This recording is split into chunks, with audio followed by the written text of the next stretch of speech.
back to my channel. My name is Devon, you can call me Dev. Today we're going to be going through everything I read in June, so my June reading wrap up. I'm going to be completely honest with you because we are besties and besties are honest, transparent and don't bullshit anything. And why I'm going to be honest, it's because June sucked. May, on the other hand, was such an amazing month for me. I had so many 5-star reads. And then Mercury must have been in retrograde because June was just the polar opposite and I just couldn't. Like, it was such a struggle for me in June. I had some really challenging reads and I don't think I was in the mindset for it. And it just wasn't fun. There was little slivers of fun in there, like I'll touch on it in a little bit, but there was one book that I was like really in love with and was really fun, but that was it. And I hate saying that.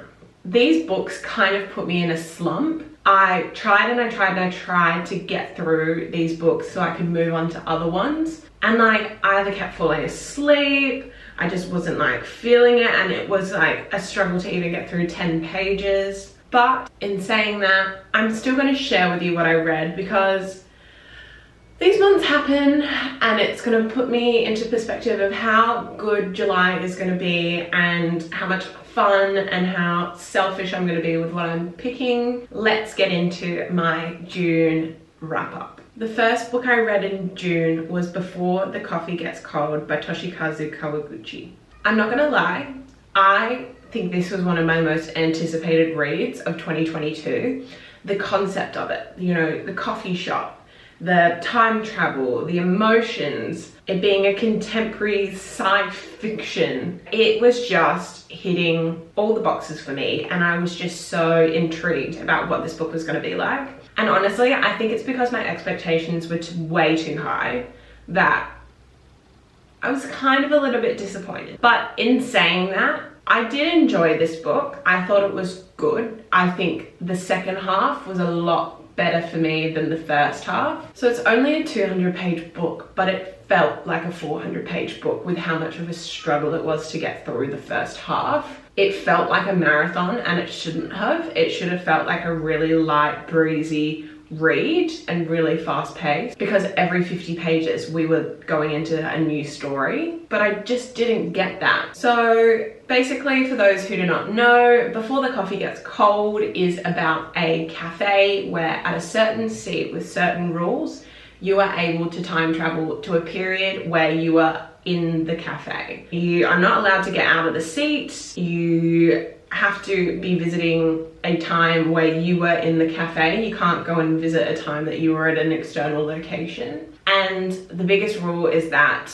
you have to basically have completed your time travel and return back before the coffee gets cold. Otherwise, you are stuck there as a ghost forever. And that is just such an intriguing concept. And honestly, it was really good. Like, the actual time travel bits of it were amazing and I was really into it. But I feel like because there was so many characters and a lot of the staff of the cafe was mentioned but then weren't really mentioned again, and then they were mentioned again a bit later, but then you kind of like, wait, who are you? And it took a little bit. I think by the second half of the book, you really got to understand who the staff were and what their impact on these customers' time travel experiences were. It took you so long to figure out who they were, so you're just like confused half the time. It just wasn't what I wanted it to be. I had a bit higher of an expectation of what I was wanting to get from it. So with that being said, I rated this book 3 out of 5 stars. Now, my second book from June was the one that I actually really enjoyed, and I zoomed through it because I was having such an amazing time, and that was The Paris Apartment by Lucy Foley. It was so good.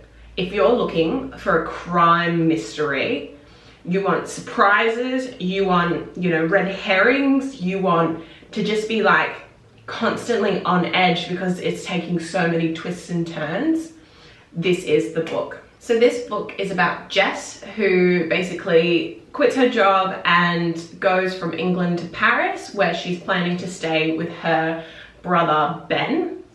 Except when she gets there, he's gone missing. It's almost like a Cluedo style mystery of whodunit. You know, there's the concierge who is looming behind every corner, watching, waiting. The alcoholic living in the building, the rich, wealthy socialites. It just had everything, and you were constantly thinking, okay, I know this person has done it, and then it would take a full 360 and it would be, no, that person's done it, and then it would take another 360 and then it was like, wait, that person did it.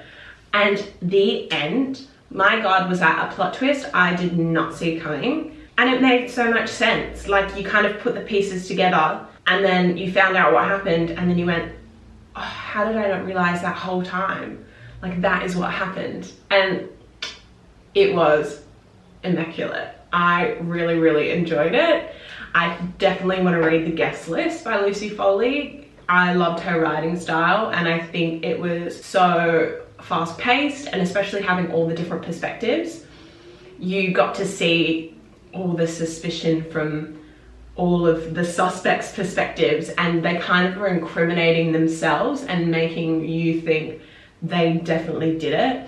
But they all had different intentions and different experiences with Ben that ultimately led to what happened. And oh, it was just so good. So for that reason, I gave The Paris Apartment 5 out of 5 stars.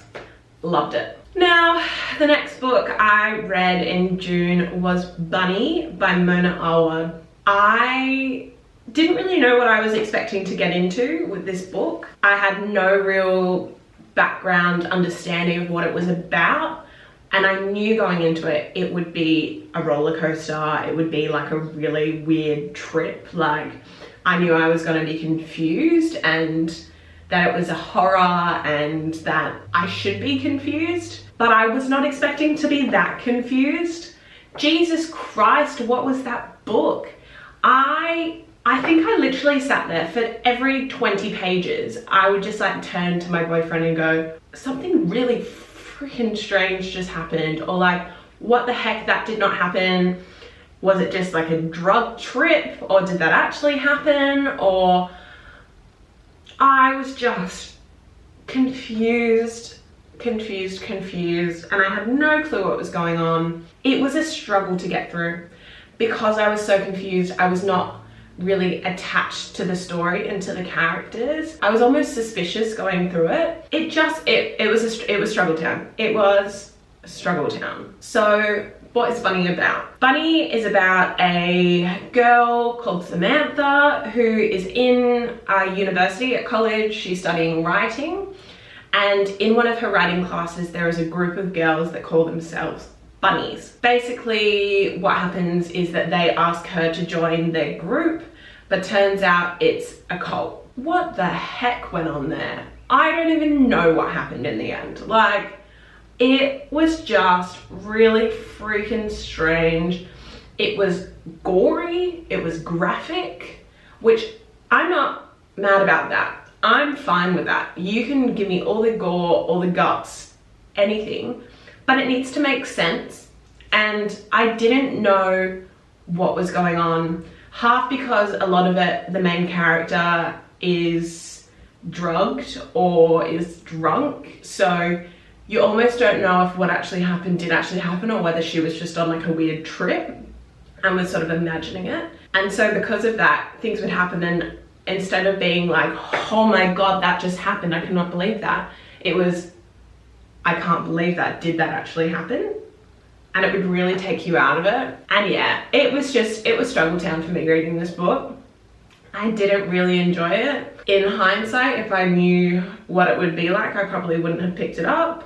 But alas, I finished it, and I gave this book 2 out of 5 stars. With the next book, I was like, no, Bunny kind of hurt me, and it was struggle town, and I'm going to be completely selfish, and I'm just going to go and do something unexpected and read something that I've been wanting to read for quite a while that hasn't been at the top of my priority list. And most of the time when I'm being selfish and I'm reading something just for the fun of it, it is usually a romance. And The Honeymooners by Christina Lauren was on my list for the longest time, And I thought, you know what, this is going to pick me up. It's going to be, you know, a vacation romance. It's, you know, enemies to lovers. I was excited for it, and it honestly was exactly what I needed. It was a little bit of a pick-me-up, and it was great. And it is sort of the mindset with that book is what I'm going to be going into July with. But what is The Honeymooners about? The Honeymooners follows Olive, the main character, who is at her twin sister's wedding when all of a sudden everyone at the wedding gets food poisoning except for her and the best man, who is the groom's brother. His name is Ethan.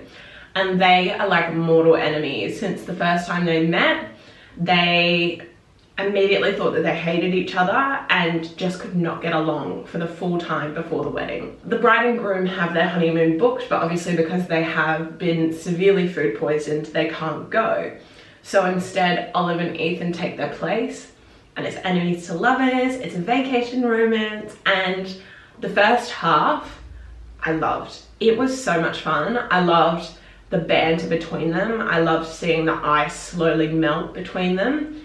The anticipation was there, and it was so quick to get through. My only issue with this book was the second half. My first issue was that because they got together so quickly in the book, before even the halfway point, there then wasn't anything really hooking me in to stay and to keep, you know, page turning, because I already got what I wanted. They were already together. And then my second issue with the plot was the challenge and the issues that Olive was facing. They were so predictable, and it just kind of felt a little bit irritating that that was what they were fighting over. And it was kind of just like, it was almost like a secondary, like it was part A and part B, and part A was what I wanted and part B was like, okay, I'm just gonna throw in a bunch of challenges now and the main character has to resolve it, but like they'll end up together in the end, but she has to go through all of this shit first, because that is what a book has to be structured as. And so